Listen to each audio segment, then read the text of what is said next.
বাধ্য হয়েছে, হতে হচ্ছে এবং আগামীতে হতে হবে। গতকাল সমাজের সর্বোচ্চ সমাজীন ব্যক্তি আজ কফিনে আবৃত্তি হয়ে নীরব নিস্তব্ধ অবস্থায় পরকালে উন্নত জগতে প্রবেশ করতে বাধ্য হয়েছে। বিষয়টি এখানে শেষ নয়।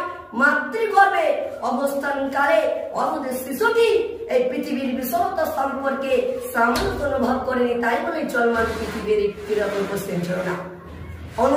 অনুরূপ ভাবে বুঝতে হবে, বর্তমানে মানুষ এখন দুনিয়া নিয়ে এতই ব্যস্ত রয়েছে যে পরকালকে এমন ভাবে ভুলেছে যে এই পৃথিবীর এমন ব্যস্ত থাকেন যে ধ্বংস অর্জনে ব্যস্ত থাকছেন, টাকা পয়সা অর্জনে ব্যস্ত থাকছেন, সালাতকে একবার স্মরণ করে না যে আল্লাহ তাআলা কি বলেছেন, রাসূলুল্লাহ সাল্লাল্লাহু আলাইহি ওয়াসাল্লাম বলেছেন, আপনি যতই এই পৃথিবীতে ধন সম্পদ অর্জন করুন না কেন, আপনি যতই এই পৃথিবীতে টাকা পয়সা অর্জন করুন না কেন,